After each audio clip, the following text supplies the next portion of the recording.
السلام عليكم ورحمة الله وبركاته. ازيكم يا حبايبي؟ عاملين ايه؟ يا رب تكونوا بألف خير ان شاء الله. النهارده هنعمل لكم اول اكله من ايد حمايه ان شاء الله. هيعمل لنا اكله حلوه قوي. حمايه ان شاء الله كان بيعملها لما كان مسافر وكان قاعد لوحده في الغربه. خالتي بتقول لما كانش بيعملها. فالاكله دي لما عملها لنا كذا مره طعمها جميل جدا. خالتي بقى كانت عايزانا اعملها انا وهي، قلت لها لا ان شاء الله النهارده هناكلها من ايد حمايه، لان احنا هنعملها وحش. هتاكلها من ايدي يعني مش من ايد حمايه. والله العظيم طعمها من ايد حمايه احسن من ما احنا بنعملها كتير. انا جربتها قبل كده ملهاش طعم. والله العظيم. بصوا يا حبايبي، هي الاكله معروفه وموجوده على اليوتيوب كتير جدا، اللي هي التورلي. تمام، بس من ايد حمايه لاول مره هتتعمل، هتكون طعم مختلف وطعم احسن بكتير ان شاء الله. هي بتتكون من لحمه وخضار بس. في ناس ممكن تعملها من فراخ، بس هي اساسها اللحمه، يعني الاساس بتاعها ان هي لازم تتعمل بلحم، بس كل واحد حسب مقدرته طبعا وحسب الامكانيات بتاعته.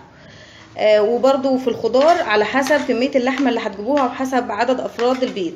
يعني مثلا احنا عاملين كيلو الا ربع او كيلو تقريبا كوسه، برده حوالي كيلو الا ربع بطاطس، نص بصل، نص جزر، كيلو طماطم، 4 قرون فلفل او 3، ربع كيلو فاصوليا خضراء، وكيس بسله. البسله طبعا ما ينفعش اجيبها لانها لما بتفك بتكون وحشه، فاحنا حاطينها في الفريزر. تمام.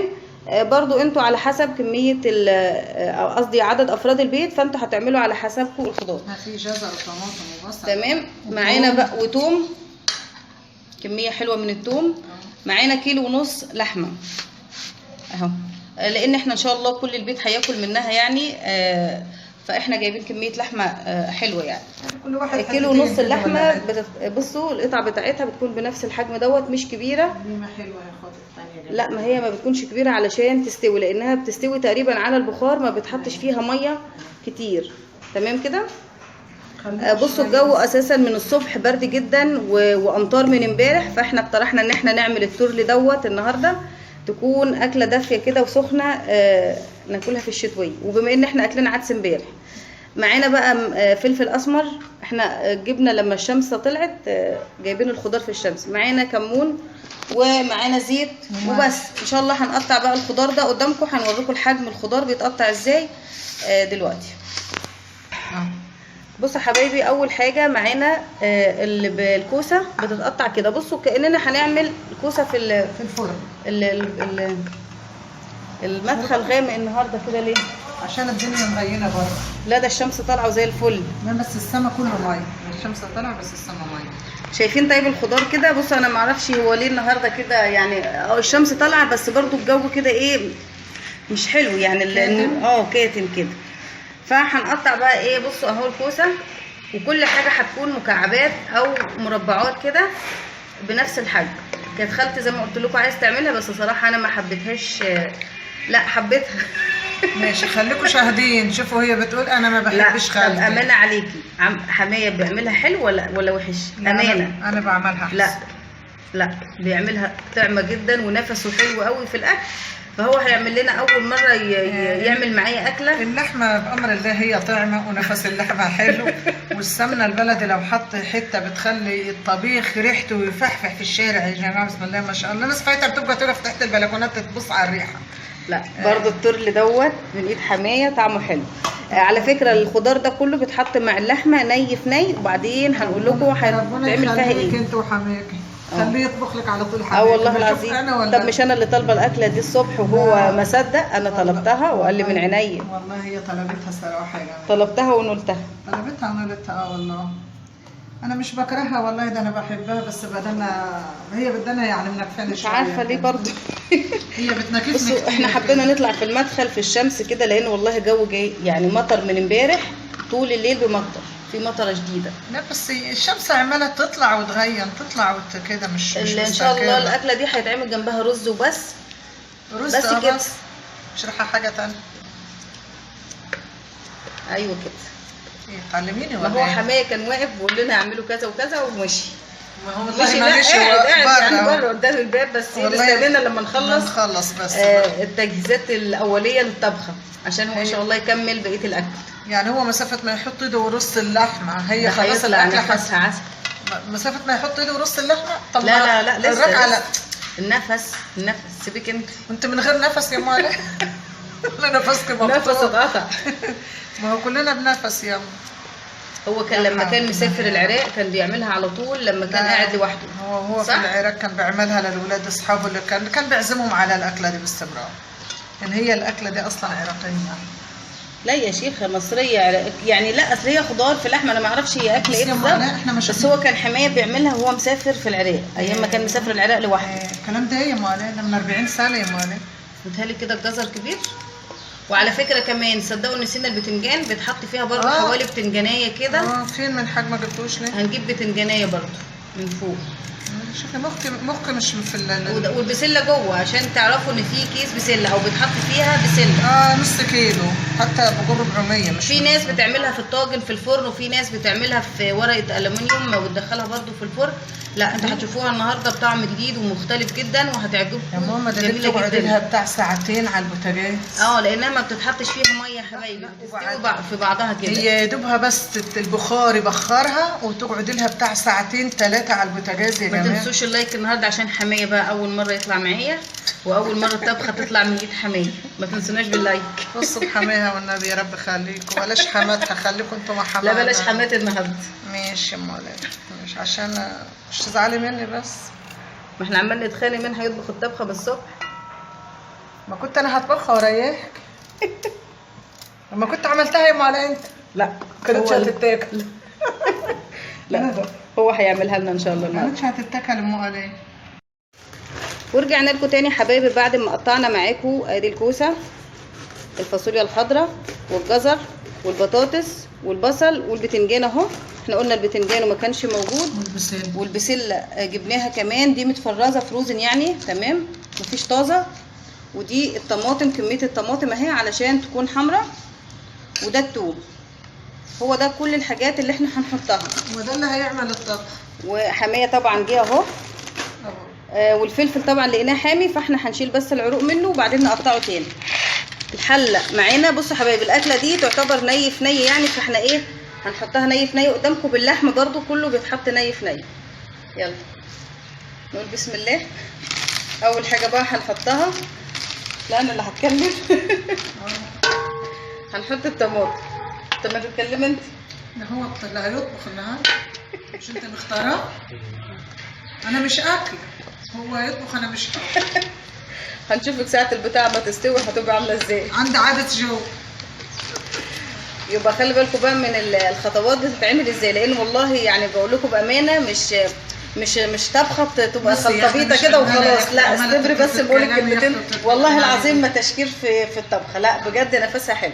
انا شفت بنت سلمى داخله بتقول انا شامه ريحه الحاجه وانا في الشارع. الطبخه دي بتاعت جد. الطبخه دي بتاعت جده. انت لسه ما عملناش حاجه، جد ريحتها طالعه بره لسه بنقط. بصوا هي مش خضار بيتحط كده مع بعض وخلاص يعني. لا مش لا بصوا الخطوات بتاعتها وان شاء الله لما تعملوها هتعجبكم جدا بامر الله تعالى. يبقى اول حاجه هنحطها الطماطم.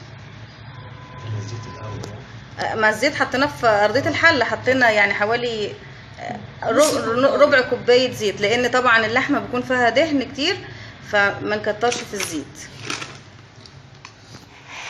بعد كده بقى هنحط ايه البطاطس. نعم خالتي عمها رجليها وجعتني من التخبيط ورا.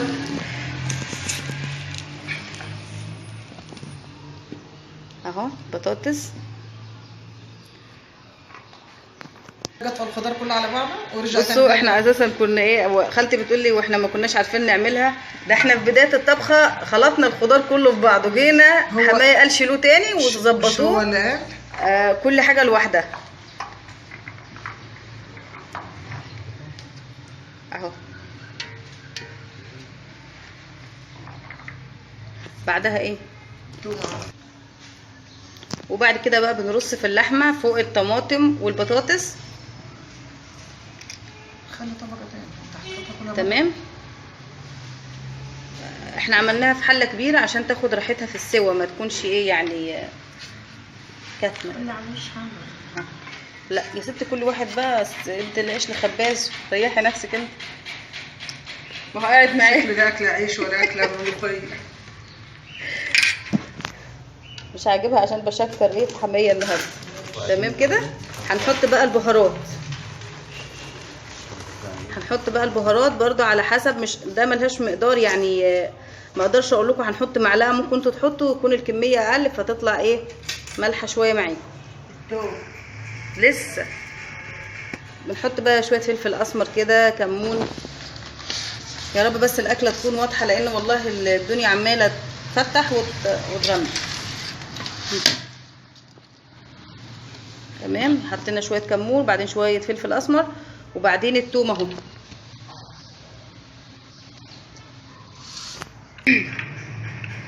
بصوا يا حبايبي الثوم اهو زي ما انتم شايفين، انا الشمس لما غابت فالاضاءه ظهرت معايا. هنحط بقى طرنشات البصل،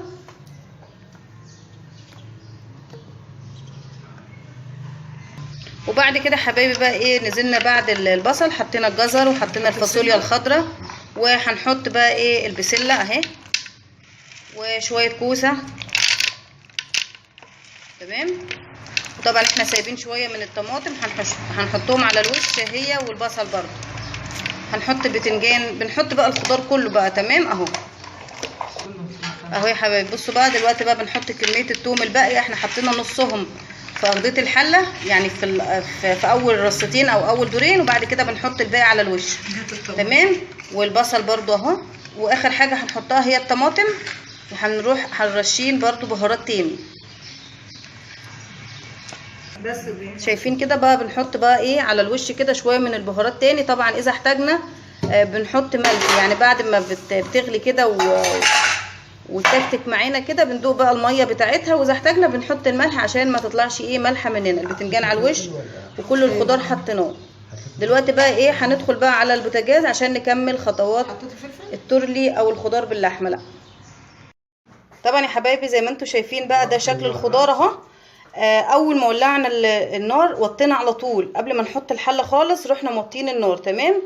واول ما تبدا تغلي معانا تمام هنروح حاطين حوالي كوبايه ميه صغيره، وهنروح مغطيين عليها لمده ساعتين. من يعني ايه ما نقلبهاش كتير عشان ما تتهريش مننا، وان شاء الله بعد الساعتين هتلاقوها استوت زي الفل. بصوا بقى يا حبايبي زي ما انتم شايفين دي بقى كميه الميه اللي احنا هنحطها.